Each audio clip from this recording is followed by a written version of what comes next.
Hi Veerabhadra Kalimata నమో నమః హరి ఓం. ఇప్పుడు బైరెడ్డి సిద్ధారెడ్డి గారు ఏం మెసేజ్ ఇస్తున్నారు యువతి యువకులకి? ఎవరైతే ఇప్పుడు జగన్ గారిని కాపాడుకోవడానికి 2 నెలలు పోయి జైలు శిక్ష అనుభవించిన పర్లేదు, జగన్ దృష్టిలో పడాలా, రప్ప చేయాలా, మేము ఏం భయపడే అవసరం లేదు, వచ్చేది మాదే, మేము సప్త సముద్రాలు దాటైనా మా జగన్ గారు వచ్చి మమ్మల్ని కాపాడుతాడు, తర్వాత అక్కడ నాయకులకి వాళ్ళ అధికారులకి శిక్షలు పడతాయి.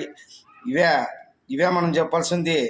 ఇప్పుడు చూసినాము చిలకలపాటి నారాయణ రెడ్డి గారి హత్య కేసులో ఇప్పుడు శిక్షలు పడింది అమాయకులకి. 2 కోట్లు ఖర్చు పెట్టినా వాళ్ళకి యావజ్జీవం పడి జీవోత్సవంగా తయారయ్యారు. నాయకులు బాగున్నారు కానీ ప్రజలు నలిగిపోతారు. ఇంకా ఫ్యాక్షనిజము, అది ఇది గుండాయిజము ఇవాళ ఏముండవు. వీరభద్ర యుగం ఇది.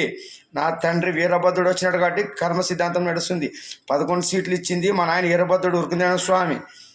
ఈ ప్రజల్లో చైతన్యం రాలే, వచ్చింటే ఈ ఆటలు సాగు. ఇంకా మీరు జనాలు మోసం చేశామంటే నెక్స్ట్ ఎలక్షన్లు అసలు ఉండవు. ఎందుకంటే వీరభద్ర ఉరుకుందేన స్వామి ఋషికొండల ఆశ్రమం చేసుకొని వచ్చే రోజులు దగ్గరలో ఉన్నాయి.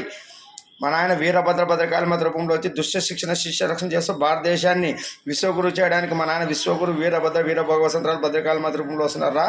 తస్మా జాగ్రత్త, యువకులు జాగ్రత్తగా ఉండండి. కర్మ సిద్ధాంతం నడుస్తుంది. ఎవరికి వారంటీ గ్యారెంటీ లేదు.